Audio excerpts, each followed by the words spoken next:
Welcome to Deva Wargames.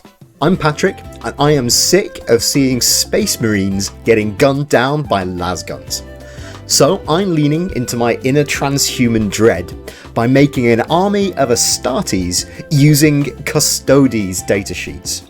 24 of the Imperium's greatest heroes, individually kitbashed and painted, drawn from the 24 coolest chapters that the galaxy has to offer. Okay, here's how the project's laid out. Since this is the first model of the project, I figured I'd go all the way back to the very first chapter that G-Dubs ever put a spotlight on, the Crimson Fists. They graced the cover of the Rogue Trader rulebook way back in the 80s, which is almost as ancient as the second founding 10,000 years ago. That's when the Crimson Fists were founded, split off from the Imperial Fists. They fought against pretty much every faction in their time, but they have a special hatred for the Orcs. That came about when War Snagrod, great name by the way, invaded their chapter planet Rin's world. The world was almost lost after the Fists blew up their own fortress monastery by accident, when one of their defense rockets decided to come home early. The chapter was almost wiped out, with less than 200 of them ending up defending their capital for 18 months before getting relieved by the Dark Angels, and some others who weren't important enough to be mentioned on lexicanum.com. So these artworks we've been looking at are all very nice, but my Crimson Fist is going to be primarily inspired by one of the first 40k books I ever had, the 3rd edition Space Marine Codex. It's a beautiful book, well worth a gander even if you're not into Oldhammer. While I'll be sticking with the proportions of newer Space Marine releases, these boys in blue will be at the front of my mind while I'm putting the model together and painting him up. Speaking of, let's get to it. Let's start with the body. These are from the Infernus Marines kit, I think. They've got some pretty decent neutral-ish poses, but I went with this one that's sort of stepping forwards. Now let's build a palette out of the bits folder. A few backpacks and Deathwatch shoulder pads to start with. I've picked some old school backpacks evoking that 3rd edition aesthetic. Looking at heads, I was pretty dead set on having a Mark 6 just because it reflects how old the chapter is in IRL terms as well as in the fiction. Time to play around with some weapons. Don't try this at home, kids. I picked out a power sword and a couple of power fists, but I instantly decided on this one as soon as it rendered from the 5th edition Tactical Marines kit. It just needs scaling up a little bit and it's good to go. Once the pose is drafted in, we can move on and set the Deathwatch pauldron in place. I went with a plain pauldron on this guy because I've got a bit of a trophy in mind and I don't want to draw the eye away from his torso too much. So an unadorned pauldron is perfect. In keeping with the old school aesthetic, I picked out the 2nd edition backpack and got it slotted into place. Then I picked out a plainish beaky for the same reason as the pauldron and got it slotted into place as well and drafted a pose. I picked a pose where he's got his head leaning forwards a little bit. I think it just makes him look a little bit menacing. And we all love a menacing Space Marine. I had this old Imperial Fists upgrade kit knocking around on my hard drive, so I decided to turn this boucher into a fancy belt buckle. I just clipped it into his existing belt buckle and blasted the original back with Blender's sculpting tools so it can't be seen anymore. Not the most elegant solution, granted, but it does work.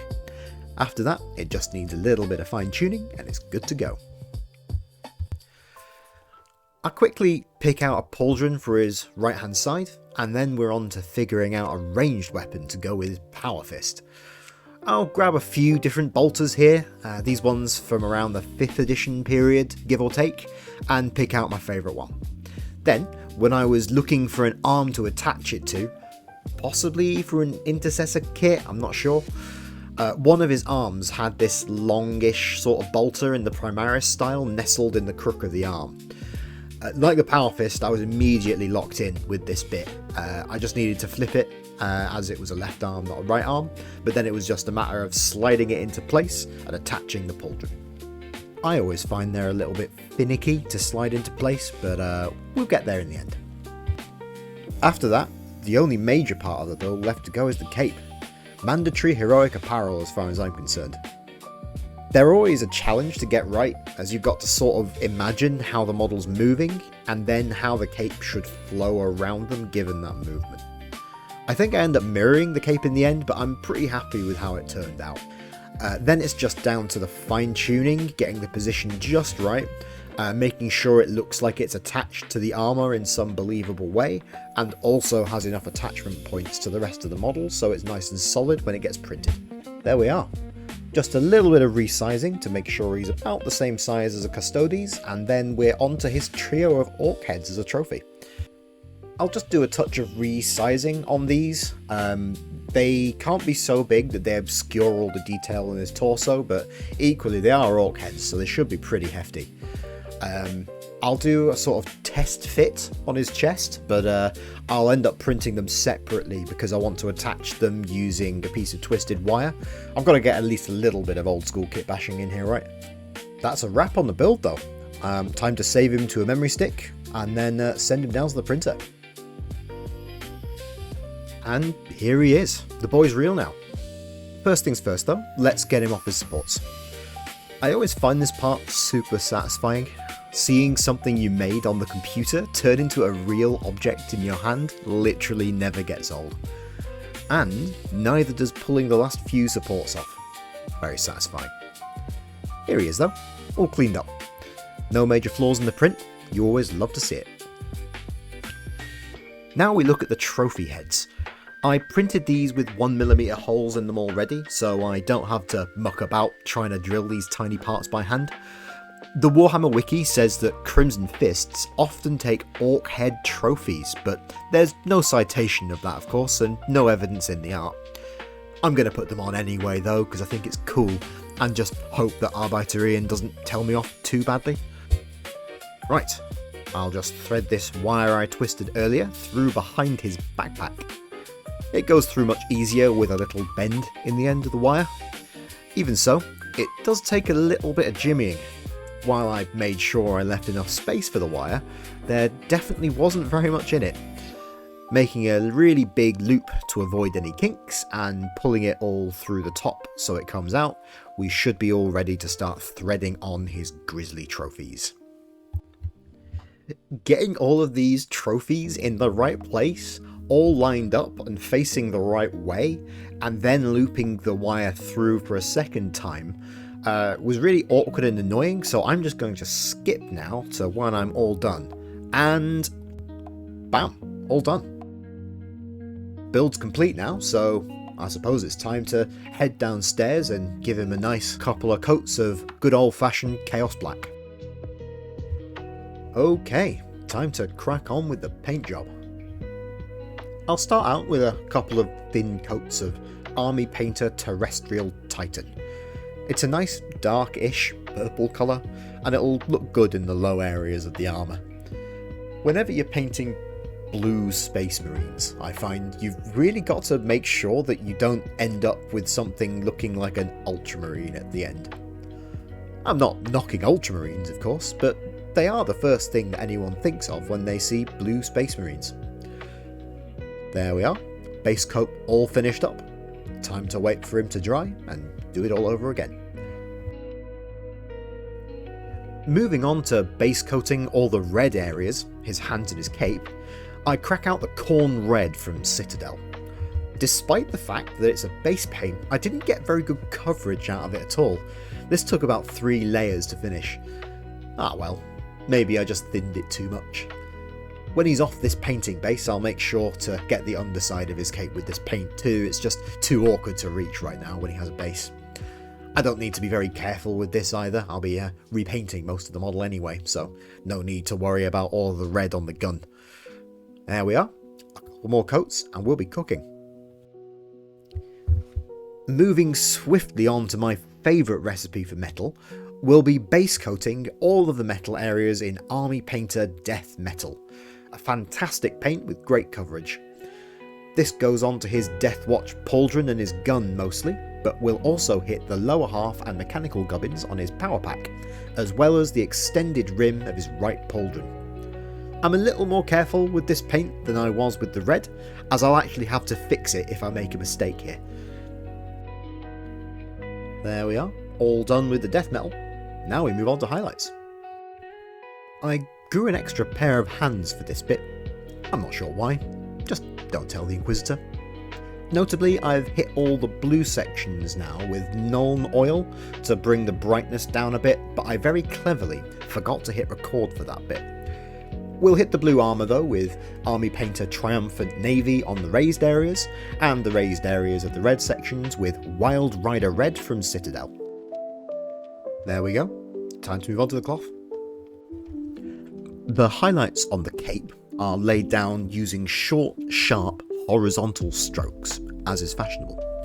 It gives the illusion of a cloth-like texture when it's built up in several layers. It's probably the single most time-consuming step of the paint job though, given the large surface area we've got to cover. It's very satisfying seeing the texture build up though, so I don't mind. We're using the same Wild Rider Red as we did on the armour panels here, so the paint will dry darker and a good deal less orange. Time to add some highlights to the metal parts, starting with the back of the Power Fist. I'm using Army Painter Mithril, a really bright silver, to contrast against the grungy base coat of death metal. The result is a metal that looks really shiny and has a satisfying pop to it. It's sort of like metal that's been treated with some sort of oil, but it's all been rubbed away in the raised sections. I only lightly overbrushed the letters on the pauldron, so they shine brightly silver and have really high contrast against the death metal recesses between them. I highlighted the silver parts of the power pack, and then also gave an extremely rough edge highlight to the gun. It's going to be blasted with some thinned down Army Painter Occultist cloak in a minute, so it just needs a little bit of brightness around the edges. Nothing precise. I also realised at this point I'd forgotten to paint the Aquila on his chest in silver. I quickly did that and realised I'd forgotten to hit record. Anyway, time to paint the heads. We started with a base coat of Guardian Green and then moved up to a highlight of Emerald Forest on the raised areas. Then we hit the whole thing with a wash and then brought back the raised areas to their former vibrance with another layer of Emerald Forest. After that, we made sure to pick out the helmets in a nice brass colour and then moved on to the top level highlights for the armour. My top level highlight paint here was Army Painter Arctic Gem. It's too light on its own, so I just kept mixing it into my puddle of Triumphant Navy until I was happy with the shade. Again, this is making sure that the final colour reads as that deep Crimson Fists blue from my 3rd edition codex, rather than the lighter blue of the Ultramarines. They really are living rent-free. Anyway, I finish the legs and move on to placing some strategic highlights on his pauldron and his helmet, as well as the top of his power pack and his right bolter arm. Almost finished now. The boy's starting to look like a real Space Marine. Lastly, we'll finish by adding a top level highlight to the cape, using much the same technique as before. Short, sharp strokes, leaving horizontal lines, but covering a little less area than the previous coat. This brings the coat up to its final vibrancy and really sells the illusion of cloth texture. We'll also use a lighter blue on the rim of the cape, which I have now painted, to make sure that it is also highlighted in the same way to make it look like part of the same object. We use the same paint to give the edges of the cape just a little edge highlight. We don't need to sell cloth texture there, it just needs to pop a little bit. Finally, I'll use that very same paint with a touch more Arctic Gem mixed in to add some really small highlights to the armour. This is just the hard edges that point upwards, like his gorget or the top rim of his genoulier. his pauldron rims, the top of his head, as well as some scattered tiny points where I really want to draw the eye.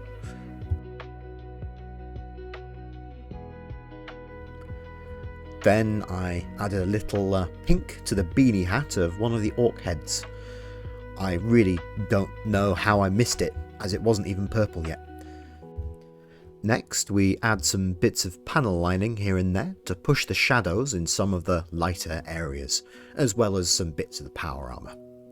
I like to use Vallejo's dipping formula game wash for this.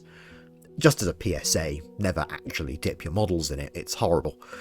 However, I do like to use it for panel lining, as it has a very matte finish, just brushing it on.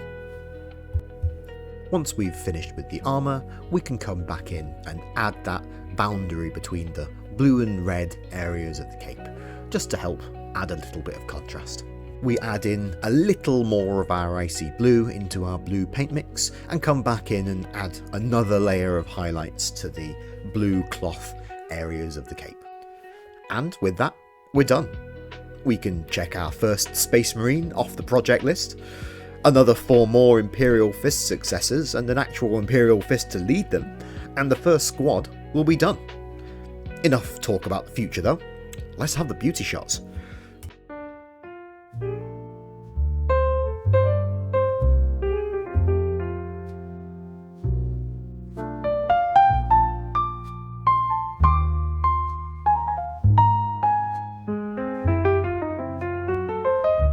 Overall, I'm pretty happy with how the Crimson Fist came out.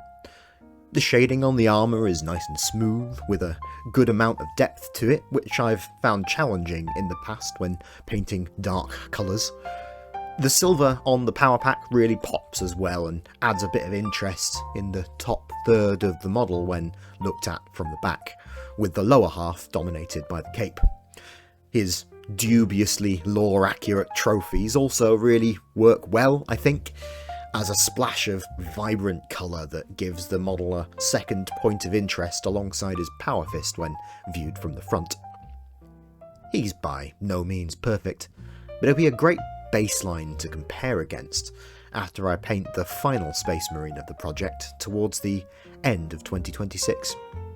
Thanks for staying around this long and watching till the end. I hope you've enjoyed watching as much as I did painting.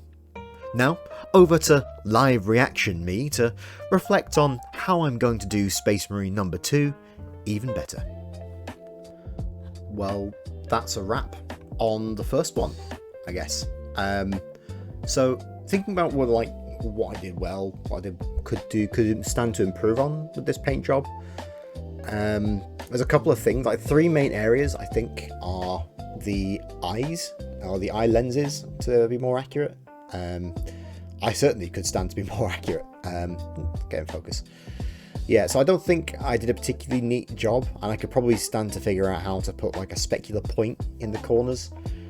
Maybe I'll print out a few just heads between now and next time and just like concentrate on practicing them a bit. The other bit was the cape. I think that I probably could stand to be a bit more contrasty in like on the top edges of the cape. Like there's a second layer of highlight color there, but it doesn't really pop. And I need to think about how to texture like the inner creases of the cape, because it's all just kind of like one block color at the minute.